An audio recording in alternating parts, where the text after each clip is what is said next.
Hello dear students, today I will be speaking about the energies in simple harmonic motion. In the previous lecture we studied the velocity, displacement and acceleration in simple harmonic motion. उसी topic को continue करेंगे और NMDCAT और different competitive test के लिए आपके पास जो energies पे, पोटेंशियल एनर्जीज़ पे और काइनेटिक एनर्जीज़ पे जो क्वेश्चंस आते हैं उसको डिस्कस करेंगे। तो सबसे पहले जो हमने लेक्चर पढ़ा है उसकी थोड़ी सी रिव्यू कर लेते हैं और उसी को इसके साथ मिलाएंगे। इससे पहले लेक्चर में हमने पढ़ा था बेटा displacement in simple harmonic motion, and if you remember that displacement was x is equal to x not sine theta plus pi. Theta plus pi यहाँ पे क्या है, इसको समझने के लिए it will be a great idea कि अगर आप पहले वाले लेक्चर देख लें तो आपको समझ आ जाएंगी। इसको हम टोटल फेज कहते हैं। Theta is the phase at any instant and this is initial phase. और x is equal to x not sine of theta होगा अगर इनिशियल फेज आपके पास पाई 0 डिग्री हो। ठीक बेटा, पिछले लेक्चर में मैंने ये चीज़ डिस्कस की है, वहाँ आप इसे देख लें। तो इसका मतलब ये होगा कि ये मीन पॉइंट है और if x is equal to x not sine theta plus 90 degree, अगर इनिशियल फेज फाई आपके पास 90 डिग्री हो तो इसको हम एक्सट्रीम पॉइंट से स्टार्ट कर रहे हैं। इसका मतलब कि डिस्प्लेसमेंट कवर होगा from the extreme point and pi will be equal to 90 degree. So sine theta plus 90 degree it comes out to be x not, and in mathematics sine theta plus 90 degree comes out to be cos theta. So these are the equations for the displacements. F in simple harmonic motion the body starts from the extreme point, so the displacement will be x is equal to x naught cos of theta, and if the body is taking start from the mean point that will be x is equal to x naught sin theta. And what should be the total phase at any instant of time? It will be equal to x naught sin theta plus pi. Okay, we also studied the velocity in previous lecture, and we said that v is equal to omega x naught, where x naught is the maximum amplitude, omega is the angular frequency or angular velocity, and the function in the velocity was cos theta plus pi, and again it comes out to be omega x naught cos of theta f the initial phase is 0 degree, यानी mean point से अगर start कर रहा हूँ। And in the same way v is equal to omega x naught cos of theta plus 90 degree, and in mathematics cos theta plus 90 degree comes out to be minus sine theta.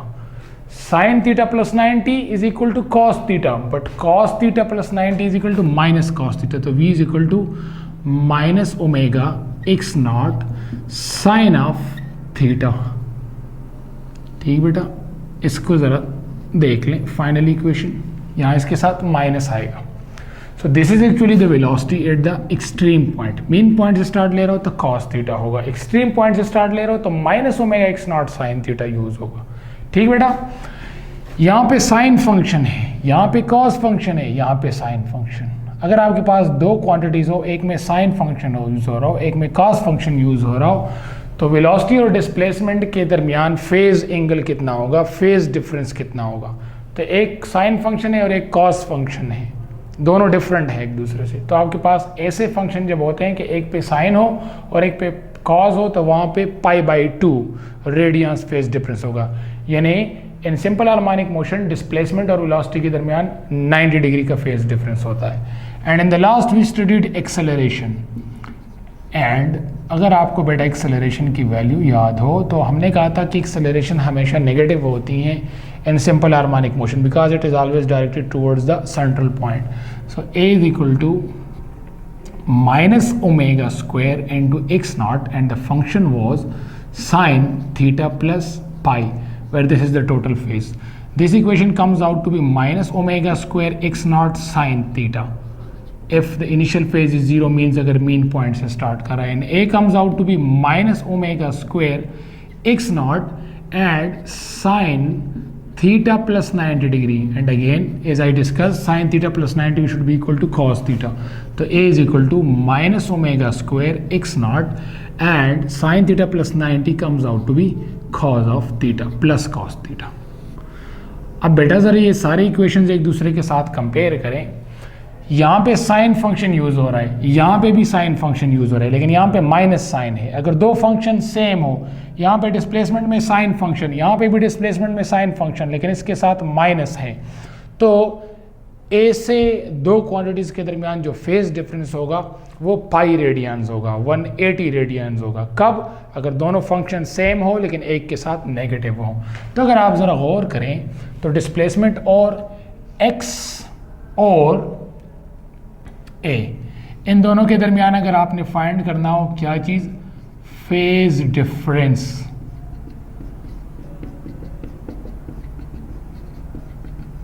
यानी difference in the state of motion. Phase किसे कहते हैं? Theta को. क्या show कर रहा है? State of motion. तो x और a के दरमियान फेज डिफरेंस कितना है? दिस इज x, यहाँ पे साइन फंक्शन है, दिस इज a, यहाँ पे माइनस साइन फंक्शन है. दोनों फंक्शन सेम है लेकिन एक साथ माइनस है. तो फेज डिफरेंस कितना होगा? यहाँ पे फेज डिफरेंस जो होगा वो आपके पास होगा पाई रेडियंस, यानी 180 डिग्रीज. इसी तरह ज़रा वेलोसिटी और एक्सेलरेशन को देखिए, एक कॉज है और एक साइन. अगर फंक्शन डिफरेंट है तो माइनस को ना देखिए, बस एक कॉज है और एक साइन. तो वेलोसिटी और एक्सेलरेशन के दरमियान आपके पास फेज डिफरेंस कितना होगा? That should be pi by 2 radians, 90 degree. Similarly अगर आप ज़रा ये देख लें वेलोसिटी और डिस्प्लेसमेंट, तो वेलोसिटी का कॉस फंक्शन, डिस्प्लेसमेंट का साइन फंक्शन, दोनों फंक्शंस डिफरेंट है. तो वेलोसिटी और डिस्प्लेसमेंट का फेज डिफरेंस कितना हुआ? वो भी पाई बाई 2 और रेडियंस. इसको ग्राफ की मदद से हम बना सकते हैं बड़ा सिंपली. आप ऐसे ग्राफ बनाएं और ऐसे बनाएं. यहाँ पे अगर a हो तो एक्सेलरेशन, और यहाँ पे आपके पास x हो, तो a और x के दरमियान फेज डिफरेंस पाई है. तो यहाँ पे देख लें ये आपके पास 180 डिग्रीज है. इस तरह x और v के दरमियान आपके पास x और v को देख लें, फेज डिफरेंस कितना है? यहाँ पे देख लें 90 डिग्री. इस तरह v और x के दरमियान या v और a के दरमियान 90 डिग्री. तो ये ग्राफ ज़हन में याद रखें. ये थी आपके पास इससे पहले लेक्चर की रिव्यू. अब हम डिस्कस करेंगे instantaneous velocity. What is instantaneous velocity? The velocity at any instant of time. तो उसको VNS कहते हैं जैसे, और इसको कहते हैं V इंस्टेंटेनियस. ओके बेटा, इंस्टेंटेनियस वेलोसिटी, किसी भी इंस्टेंट पे वेलोसिटी कितनी होगी हमारे पास, तो हम वेलोसिटी फाइंड कर सकते हैं फेज से. अगर आपको फेज का नहीं पता लेकिन आपको मैक्सिमम एम्पलीट्यूड और डिस्प्लेसमेंट एट एनी पॉइंट का पता है, तो फिर हम इसे कैसे करेंगे? बेटा एक चीज़ ध्यान में याद रखें, ये आपको आना चाहिए. इस पॉइंट पे जहाँ पे इसको हम मीन पॉइंट कहते हैं, यहाँ पे इंस्टेंटेनियस डिस्प्लेसमेंट 0 होती है. What is instantaneous displacement? The displacement between extreme and mean point जहाँ पे आप लेते हैं उसको इंस्टेंटेनियस डिस्प्लेसमेंट कहते हैं eight any instant of time. तो यहाँ पे आपके पास x0, लेकिन मैक्सिमम यहाँ पे इसको डिस्प्लेस करें ना बेटा, तो यहाँ पे फिर आपके पास ये क्या है? x is equal to x naught है मैक्सिमम डिस्प्लेसमेंट. मिड पे आप लेते हैं तो मिड पे इंस्टेंटेनियस डिस्प्लेसमेंट क्या होगा? x नॉट बाई 2 होगा. तो इसका मतलब ये हुआ कि इंस्टेंटेनियस डिस्प्लेसमेंट हमारे पास हमेशा कोई मैक्सिमम डिस्प्लेसमेंट के साथ कभी 1 मल्टीप्लाई हो रहा है, कभी 2 पे डिवाइड हो रहा है. तो इंस्टेंटेनियस और maximum displacement they are related to one another. अगर आपको फेज का नहीं पता फिर भी आप इंस्टेंटेनियस वेलोसिटी फाइंड कर सकते हैं. कैसे बेटा? ओमेगा, हम डेरिवेशन में नहीं जा रहे हैं, बस आप इक्वेशन डायरेक्टली याद रखें, x naught square minus x square. ठीक है बेटा, इंस्टेंटेनियस वेलोसिटी क्या होती है? Omega x naught square minus x square. What is x? Instantaneous displacement, displacement at any point. And what is x naught? That is the maximum displacement from the mean point to extreme point. तो ये बेटा instantaneous velocity होगी.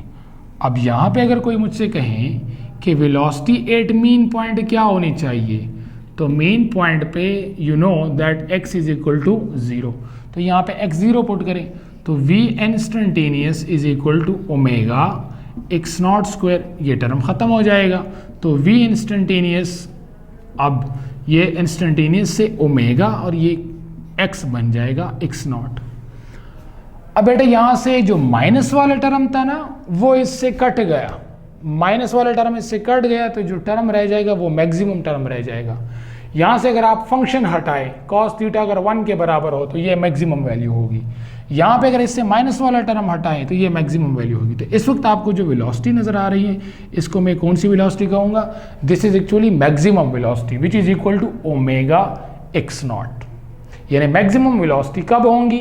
Eight maximum amplitude, उस वहाँ पे use करेंगे और omega use करेंगे। लेकिन बेटा देखिए ये क्या लिखा है, मेन पॉइंट पे डिपेंड कर रही है मैक्सिमम एम्पलीट्यूड पे, एक्स नॉट पे डिपेंड कर रही है, लेकिन ये वैल्यू कहाँ पे आएंगी? मीन पॉइंट पे। इसका मतलब ये हुआ कि सिंपल पेंडुलम जब आपके पास ऐसे जा रहा है तो कोई भी आप कंसिडर करें सिंपल पेंडुलम को, उसकी वेलोसिटी सबसे ज़्यादा कहाँ पे होगी? ऑफ कोर्स जब आप इसको यहाँ से छोड़ते हैं तो आहिस्ता आहिस्ता वेलोसिटी बढ़ रही है, बढ़ रही है, बढ़ रही है, यहाँ पे मीन पॉइंट पे वेलोसिटी सबसे ज़्यादा होगी and that will be equal to omega x naught. ठीक हुआ बेटा। अब इसके बाद velocity at extreme point, extreme point पे वेलोसिटी क्या हुई? तो एक्सट्रीम पॉइंट पे x क्या होता है? x नॉट के बराबर होगा। तो ये क्या पुट है यहाँ पे? x is equal to x naught put करेंगे। जब x is equal to x naught put करेंगे तो x naught square minus x naught square आ जाएगा। तो v is equal to omega x naught square minus x naught square. बेटा x naught square x naught square cancel हो जाएगा तो it comes out to be 0। तो इसका मतलब ये हुआ कि वेलोसिटी आपके पास 0 होती हैं किस पॉइंट पे? एक्सट्रीम पॉइंट पे। यहाँ पे बेटा ये देखें मोमेंटम आपको पता है p is equal to m v, mass तो कांस्टेंट है लेकिन यहाँ पे वेलोसिटी मैक्सिमम है, तो इस पॉइंट पे मोमेंटम क्या होता है? मैक्सिमम। तो मेन पॉइंट पे वेलोसिटी भी मैक्सिमम, मोमेंटम भी मैक्सिमम। यहाँ पे अगर आप देखें तो वेलोसिटी 0 है, p is equal to m v, तो वेलोसिटी 0 पुट करें तो मोमेंटम क्या हो जाएगा? 0। मिनिमम 0 मोमेंटम होगा, मिनिमम मोमेंटम होगा किस पॉइंट पे? At extreme point. ठीक बेटा, ओके। यहां से इजीली अब हम काइनेटिक एनर्जी की वैल्यू निकाल सकते हैं। ये वैल्यू किसकी हुई? वेलोसिटी की हुई। काइनेटिक एनर्जी हमें पता है हाफ एम वी स्क्वायर पर डिपेंड कर रही है। तो अगर मुझे कोई कहे कि इंस्टेंटेनियस काइनेटिक एनर्जी कितनी होगी आपके पास सिंपल हार्मोनिक मोशन में, so that is 1/2 mv square. Now if this is instantaneous, so it should also be instantaneous. And what is the instantaneous velocity? You have the value, that is omega x naught square minus x square. वो value put करें तो kinetic energy instantaneous बन जाएंगी 1/2 m and this is square, तो ये omega square हो जाएगा और अंडर रूट स्क्वायर के साथ कट जाएगा, it will B x naught square minus x square. ठीक बेटा। So what is the kinetic energy at any instant of time? It should be equal to 1/2 m omega square x naught square minus x square. Mean point पे x is equal to 0, extreme point पे x is equal to x naught. Now let's say I am writing kinetic energy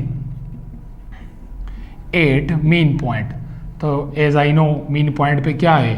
x is equal to 0 है।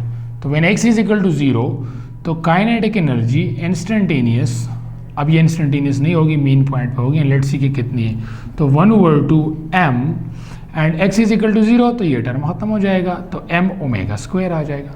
तो kinetic energy की value क्या आई? 1/2 m omega square, और यहाँ पे इसके साथ x स्क्वायर खत्म हुआ लेकिन x नॉट रहता है, so that is x naught square. This is the kinetic energy. और ये काइनेटिक एनर्जी क्या होती है? मैक्सिमम होती है। क्यों? क्योंकि omega square x naught square, यहाँ पे we maximum omega x naught, तो ये असल में वी स्क्वायर की वैल्यू है। कौन सी वी स्क्वायर की? मैक्सिमम वी स्क्वायर की। क्लियर बेटा। तो इस पॉइंट पे काइनेटिक एनर्जी क्या होगी? 1/2 m और omega square x naught square means we maximum square. तो अगर वेलोसिटी मैक्सिमम है तो आपके पास ऑटोमेटिकली काइनेटिक एनर्जी भी मैक्सिमम होगी। तो काइनेटिक एनर्जी किस पॉइंट पे मैक्सिमम होगी बेटा? सिंपल हार्मोनिक मोशन में kinetic energy will be maximum at the mean point. And what should be the kinetic energy at extreme point? Kinetic energy at extreme point. Extreme point पे क्या होगा था बेटा? x is equal to x naught के बराबर है, तो यहाँ पे x is equal to x naught हो तो एक्स नॉट और एक्स नॉट क्या हो जाएगा? ख़त्म हो जाएगा। तो काइनेटिक एनर्जी आपके पास क्या आएंगी बेटा? 0 आई। क्यों? यहाँ पे देखिए x is equal to x naught, तो यहाँ पे x is equal to x naught put करें तो x naught square minus x naught square 0, 0 multiply by anything comes out to be 0। तो ये मिनिमम काइनेटिक एनर्जी होंगी जो कि 0 जूल्स के बराबर होगी बेटा। किस पॉइंट पे? This is the 0 kinetic energy at the extreme point पे काइनेटिक एनर्जी जीरो हो गई। क्लियर बेटा? आई होप कि you are getting what I am saying. Okay, इसके बाद पोटेंशियल एनर्जी। तो देखें, लेट से आपके पास कोई स्प्रिंग है, ठीक है, और इसके साथ कोई मास अटैच है और ये हॉरिजॉन्टल टेबल पे पड़ा है। इनिशियल फोर्स यहाँ पे बेटा क्या होगा? जीरो होगा। जब इसको फोर्स के जरिए ऐसे इलोंगेट करते हैं तो यहाँ से लेकर यहाँ तक इसने x कवर किया, और यहाँ पे फाइनल फोर्स यहाँ पे किसके बराबर है? That is equal to kx। By Hooke's law हम ये फोर्स लिखते हैं F is equal to kx। तो यहाँ पे बेटा एवरेज फोर्स क्या होगा? तो एवरेज को हम कैसे लिखते हैं? Initial plus final divide by 2। तो initial force plus final force divide by 2, it comes out to be 0 plus kx, तो that is kx divide by 2। अब जब आप किसी स्प्रिंग को ऐसे खींचते हैं बेटा, तो उस स्प्रिंग को खींचने में आपका जो वर्क है, that work actually converts into elastic potential energy. तो यहाँ पे वर्क कितना होगा? तो W is equal to F average, और कितना डिस्प्लेसमेंट कवर हुआ? तो वो x है, तो W is equal to kx divide by 2 into x, it comes out to be 1/2 kx square. ठीक बेटा? This is the work done which stores as a potential energy. तो पोटेंशियल एनर्जी सिंपल हार्मोनिक में बराबर होती है 1/2 kx square के। ठीक हुआ बेटा? What is the potential energy simple harmonic motion? 1/2 kx square. अब ये के वैल्यू आपके पास डिपेंड करती हैं, डिफरेंट जगहों पे इसकी डिफरेंट वैल्यू होती हैं, लेकिन स्प्रिंग मास सिस्टम के लिए ओमेगा जो कि कांस्टेंट वैल्यू है आपने पढ़ी होगी, ये बराबर होती हैं k divide by m under the root के। तो अगर आप ज़रा स्क्वायर लें तो omega square is equal to k by m आ जाएगा। यहाँ से k बराबर आ जाएगा m ओमेगा स्क्वायर के। तो this value is actually 1/2 k की जगह m omega square into x square, ये पोटेंशियल एनर्जी। तो इंस्टेंटेनियस पोटेंशियल एनर्जी बेटा क्या होती है? Potential energy at any instant of time 1/2 और यहाँ पे m ओमेगा स्क्वायर। देखें काइनेटिक एनर्जी की तरह ही जा रहे हैं, 1/2 m ओमेगा स्क्वायर, लेकिन यहाँ पे x0 स्क्वायर नहीं है, सिर्फ x स्क्वायर होगा। ठीक हुआ बेटा? इंस्टेंटेनियस पोटेंशियल एनर्जी किसके बराबर होगी? 1/2 m omega square into x square. X पे डिपेंड कर रही है, x can be equal to 0, x can be equal to x0। तो अगर आप यही पोटेंशियल एनर्जी लिखना चाहते हैं मीन पॉइंट पे, तो मीन पॉइंट पे x 0 होगा, तो x को 0 पुट करें तो पोटेंशियल एनर्जी यहाँ पे बेटा क्या आ जाएगा? 0।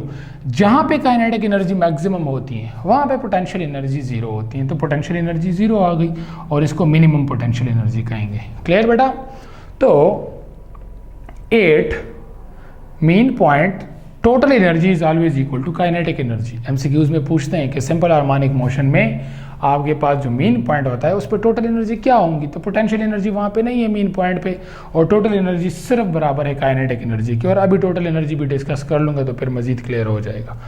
यहाँ से अब मैंने पोटेंशियल एनर्जी फाइंड करनी है एक्सट्रीम पॉइंट पे x is equal to x0। तो पोटेंशियल एनर्जी यहाँ पे बराबर होगी 1/2 m omega square x0 square. ये बेटा पोटेंशियल एनर्जी हुई मैक्सिमम। तो maximum potential energy is directly proportional to the square of the amplitude, and instantaneous potential energy is directly proportional to the square of instantaneous displacement. समझ आई? Potential energy instantaneous किस पे square के साथ है? x के साथ। यहाँ पे देखें potential energy is directly proportional to x square only, where x is the instantaneous displacement. यहाँ पे जरा देखें potential energy is directly proportional to x0 square, यानी directly proportional to the square of the amplitude. Okay, अब total energy find करना है।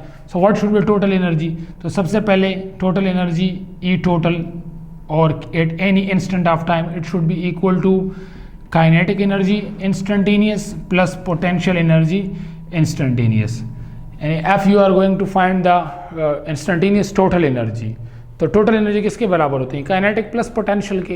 तो instantaneous total energy किसके बराबर होगी? Instantaneous kinetic energy, instantaneous potential energy.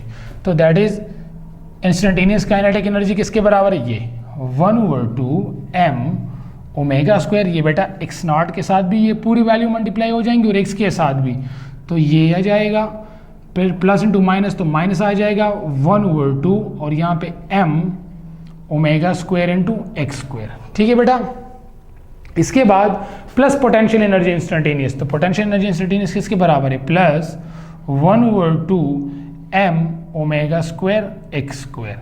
अब अगर आप यहाँ पे ज़रा गौर करें बेटा, तो आपके पास ये टर्म और ये टर्म ये एक दूसरे के साथ कट जाएगा, तो आपके पास क्या रह गया, टोटल एनर्जी क्या रह गई, the total energy is total instantaneous energy is equal to 1/2 m omega square x naught square. ये बेटा रह गई total energy. So what should be the total energy, that is 1/2 m omega square x naught square. Clear? Okay. Mean point पे total energy बेटा क्या होनी चाहिए, total energy should be equal to kinetic energy plus potential energy. तो ये main point पे अब मैं फाइंड कर रहा हूँ, तो यहाँ पे काइनेटिक एनर्जी क्या है, मैक्सिमम है, पोटेंशियल एनर्जी क्या है, जीरो, तो ये टर्म तो यहाँ पे जीरो है, तो काइनेटिक एनर्जी यहाँ पे क्या होती है, मैक्सिमम होती है, और मैक्सिमम काइनेटिक एनर्जी किसके बराबर होता है, 1/2 m omega square x naught square. तो यहाँ पे बेटा अगर आप जरा गौर करें तो टोटल एनर्जी भी 1/2 m omega square x naught square, और मीन पॉइंट पे आपके पास टोटल एनर्जी आई वो भी equal to 1/2 m omega square x naught square, यानी at any instant of time भी यही वैल्यू और total energy at mean point भी यही वैल्यू। इसका क्या मतलब हुआ, energy is conserved, it is changing from one form to another form. Total potential energy से total kinetic energy, total kinetic से टोटल पोटेंशियल। एक्सट्रीम पॉइंट पे हो तो आपके पास सिर्फ और सिर्फ पोटेंशियल एनर्जी होती है, मीन पॉइंट पे सिर्फ काइनेटिक एनर्जी होती है। Between mean and extreme point kinetic भी होगी, पोटेंशियल भी होंगी, और वो इंस्टेंटेनियस इक्वेशन से फाइंड करेंगे, अभी करेंगे इस पे क्वेश्चंस। तो 1/2 m omega square into x naught square आया। इस तरह एक्सट्रीम पॉइंट पे अगर आप देखें, यहाँ इस पॉइंट पे एक्सट्रीम पॉइंट पे टोटल एनर्जी फाइंड करनी है एक्सट्रीम पे, तो यहाँ पे क्या होना चाहिए, kinetic energy plus potential energy. यहाँ पे काइनेटिक एनर्जी जीरो होती है एक्सट्रीम पॉइंट पे काइनेटिक एनर्जी जीरो होती है, लेकिन पोटेंशियल एनर्जी मैक्सिमम होती है, and that is equal to potential energy maximum की वैल्यू हमने डिराइव की है, that is again equal to 1/2 m omega square x naught square. तो टोटल एनर्जी किसी भी पॉइंट पे बेटा क्या निकल रही है, इंस्टेंटेनियस भी यही इक्वेशन, मेन पॉइंट पे भी यही इक्वेशन, एक्सट्रीम पॉइंट पे भी यही इक्वेशन। लेकिन एक्सट्रीम पॉइंट पे टोटल एनर्जी सिर्फ पोटेंशियल एनर्जी होगी, लेकिन इक्वेशन सेम है। मेन पॉइंट पे टोटल एनर्जी सिर्फ काइनेटिक एनर्जी होंगी, equation same. Instantaneous total energy भी यही होंगी। बेटा अब इन्हीं पॉइंट पे एक एमसीक्यू करते हैं जिसपे टोटल एनर्जी, पोटेंशियल एनर्जी और काइनेटिक एनर्जी को समझने की कोशिश करेंगे। इसका स्क्रीनशॉट लें और अब एमसीक्यू डिस्कस करते हैं।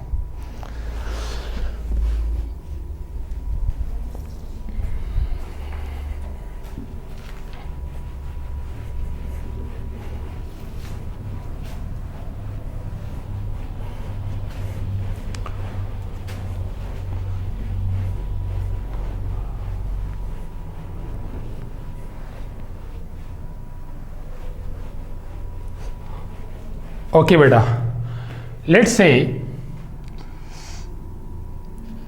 इन सिंपल हार्मोनिक मोशन आपके पास कोई इक्वेशन क्या है, x is equal to 8t, x is equal to 8 sine 2t। ये कोई इक्वेशन गिवन है, x is equal to 8 sine 2t, x means displacement, और आपसे कहा जाए कि मैक्सिमम एम्पलीट्यूड फाइंड करें। ठीक हुआ, आपसे कहा जाए कि ओमेगा फाइंड करें। लेट से आपसे कहा जाए कि मैक्सिमम वेलोसिटी फाइंड करें। लेट से आपसे पूछा जाए कि मैक्सिमम एक्सेलरेशन फाइंड करें। ठीक है, तो कैसे करेंगे, बड़ा सिंपल है। इस इक्वेशन को लिखें, x is equal to 8 sine 2t, और इसे कंपेयर करें स्टैंडर्ड इक्वेशन के साथ, that is x not sine theta plus pi. यहाँ पे पाई नहीं है, तो इनिशियल फेज जीरो है, it means the body is taking start from the mean point, initial phase zero है। यहाँ पे x नॉट की वैल्यू क्या है, तो x naught is equal to 8 centimetre, तो ये तो आई एम्पलीट्यूड की वैल्यू। ठीक हुआ बेटा, अब इसके बाद ये ज़रा इसके साथ कंपेयर करें, तो साइन साइन के साथ कट जाएगा, थीटा किसके बराबर आ रहे हैं, 2t के, तो यहाँ से theta is equal to omega t, तो omega is equal to 2t, t के साथ कैंसिल, तो omega is equal to 2 radians पर second. This is the value of omega. ठीक बेटा, अब हमने पढ़ लिया तीसरा, मैक्सिमम वेलोसिटी किसके बराबर होती है, वी मैक्सिमम मीन पॉइंट पे होती हैं, किसके बराबर होती हैं बेटा, तो आप ऐसे भी लिख सकते हैं v maximum is equal to omega x naught, direct लिख सकते हैं। वी मैक्सिमम वेलोसिटी किसके बराबर होती हैं, ओमेगा एक्स नॉट के बराबर होती हैं। तो ओमेगा की वैल्यू कितनी है 2, एक्स नॉट की वैल्यू कितनी है, दैट इज 8, इससे कितना आएगा 16 मीटर पर second, that is the maximum velocity. Maximum acceleration, तो मैक्सिमम एक्सेलरेशन कब होता है, तो a maximum is equal to minus x naught omega square. ठीक, वेयर माइनस इज कि ये शो करेगा कि this acceleration will always directed towards the centre. तो ए मैक्सिमम की वैल्यू क्या आएंगी, तो minus x naught, minus value कितनी है एक्स नॉट की 8 है, और ओमेगा स्क्वायर, तो ओमेगा की वैल्यू कितनी हमने निकाली है 2 रेडियंस पर सेकंड, तो यहाँ पे 4 आएगा। तो eight four 32, so minus 32 metre पर सेकंड स्क्वायर, ये आपके पास एक्सेलरेशन की वैल्यू है। इसका मतलब ये हुआ कि किसी भी ऐसे इक्वेशन से हम maximum velocity, maximum acceleration, amplitude और थीटा ओमेगा रेडियन पर सेकंड में फाइंड कर सकते हैं। ठीक बेटा, इसको नोट करें, एक और एमसीक्यू भी करते हैं।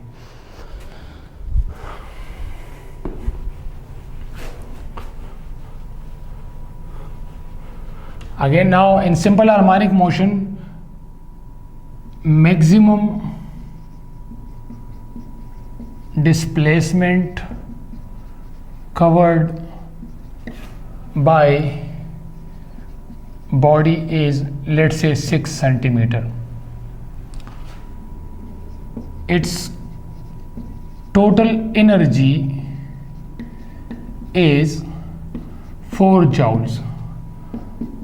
Find its total energy at midpoint between mean point and extreme point. और इसी तरह find काइनेटिक एनर्जी कहाँ पे, at mid point between mean point and extreme point, और इसी तरह फाइंड पोटेंशियल एनर्जी कहाँ पे, mid point between mean point and extreme point. तो देखिए बेटा, mid point between main and extreme point क्या होगा, लेट्स से ये सिंपल पेंडुलम है, यहाँ पे x 0 होता है, यहाँ पे मैक्सिमम ही x is equal to x naught है। What is the mid point between mean point and extreme point, mid point, ये मिड पॉइंट होगा ना, यहाँ पे x किसके बराबर है, x नॉट बाई 2। इस तरह आपको एमसीक्यूज में ये भी गिवन हो सकता है x not by 4 quarter of the length from the mean point, लेकिन यहाँ पे मिड पॉइंट गया तो x नॉट बाई 2। सबसे पहले फाइंड टोटल एनर्जी। तो बेटा मैंने आपको कहा, अभी क्या बताया, टोटल एनर्जी हमेशा क्या होती है, कंजर्व्ड रहती हैं। किसी भी पॉइंट पे आपके पास टोटल एनर्जी, वो मिड पॉइंट पे हो, between extreme point mean point हो, एक्सट्रीम पॉइंट पे हो, वट एवर द पॉइंट में भी टोटल एनर्जी हमेशा वही सेम होगी, कोई भी फर्क नहीं आएगा। तो total energy x not divide by 2 point पे क्या होगी, वही सेम जो गिवन है 4 जूल, कोई भी फर्क नहीं आएगा। Total energy at mid point between mean point extreme point same, लेकिन काइनेटिक एनर्जी अब आपने फाइंड करनी है। काइनेटिक एनर्जी कहाँ पे, एक्स नॉट बाई 2 पे। इंस्टेंटेनियस काइनेटिक एनर्जी किसके बराबर थी, 1/2m omega square x naught square minus x square. Now you have the value of x, और वो x किसके बराबर है, मिड पॉइंट है ना बेटा, तो x किसके बराबर है, एक्स नॉट डिवाइड बाई 2 के। तो यहाँ पे आ जाएगा 1/2m omega square x naught square minus x की वैल्यू एक्स नॉट बाई 2 है, तो ये आ जाएगा एक्स नॉट स्क्वायर बाई 4, क्योंकि यहाँ पे स्क्वायर है। तो it comes out to be 1/2m omega square, LCM ले बेटा, तो 4 यहाँ पे आ जाएगा 4 x naught square minus x naught square, क्या आ जाएगा 1/2m ओमेगा स्क्वायर, यहाँ से बेटा क्या आ जाएगा 3/4 एक्स नॉट स्क्वायर, क्योंकि x naught square 4 x not है और माइनस एक्स नॉट है, तो 3 एक्स नॉट स्क्वायर आ जाएगा। तो बेटा यहाँ पे अगर आप ज़रा गौर करें तो 1/2m omega square x naught square, ये तो आपके पास ऑलरेडी मैक्सिमम वैल्यू है, ये देखिए ये वैल्यू, ये तो ऑलरेडी आपके पास टोटल एनर्जी है कि नहीं, अभी हमने पढ़ लिया total energy is equal to 1/2 m omega square x naught square. तो इसका मतलब ये हुआ कि this is 3 into total energy divide by 4। समझ आई? एमसीक्यूज में ऐसे भी ऑप्शंस गिवन होते हैं। तो यहाँ पे 3/4 टोटल एनर्जी, तो 3/4 और टोटल एनर्जी कितनी गिवन थी बेटा? वो गिवन थी आपके पास 4 जॉल्स। तो यहाँ पे 4 जॉल्स, 4 के साथ कैंसिल हुआ तो यहाँ से 3 जॉल्स आया। तो x0/2 पे आपके पास काइनेटिक एनर्जी कितनी होती है? 3 जॉल्स। इसी पॉइंट पे बेटा पोटेंशियल एनर्जी भी फाइंड करते हैं। तो इसी पॉइंट पे पोटेंशियल एनर्जी क्या होंगी? तो potential energy at any instant of time या x0/2 पे फाइंड करनी है। That is 1/2 m omega square. और बेटा क्या था वहाँ पे? x0 नहीं था, x स्क्वायर था। लेकिन अब x किसके बराबर है? x बराबर है x0/2 के। So potential energy at x0/2 क्या हो जाएंगी? 1/2 m ओमेगा स्क्वायर, और यहाँ पे आ जाएगा x0² 4। ठीक हो बेटा? अब ये वैल्यू आप देखिए 1/2 m ओमेगा स्क्वायर x0², ये टोटल एनर्जी होती है। तो potential energy at x0/2 is equal to total energy divide by 4। अक्सर एमसीक्यूज में ऐसे ऑप्शंस भी गिवन होते हैं जब टोटल एनर्जी नहीं गिवन। टोटल एनर्जी 4 जॉल्स हैं, तो 4 divide by 4 comes out to be 1। तो अब देखिए 8x0/2 टोटल एनर्जी किसके बराबर होनी चाहिए? Potential energy plus kinetic energy. तो टोटल एनर्जी कितनी है? 4 जॉल्स। पोटेंशियल एनर्जी यहाँ पे कितनी आई? 1 जॉल्स। काइनेटिक एनर्जी यहाँ पे कितनी आई? 3 जॉल्स। इसका मतलब 4 joules is equal to 4 joules. This is how you can find the kinetic energy and potential energy at any instant of time. बेटा और भी इंशाल्लाह इन लेक्चर्स को मज़ीद आगे कंटिन्यू करेंगे। मज़ीद कंसेप्ट सीखने के लिए हमारे चैनल को सब्सक्राइब कीजिएगा और बेल के बटन को ज़रूर दबाइएगा। Stay tuned with us. अल्लाह हाफ़िज़।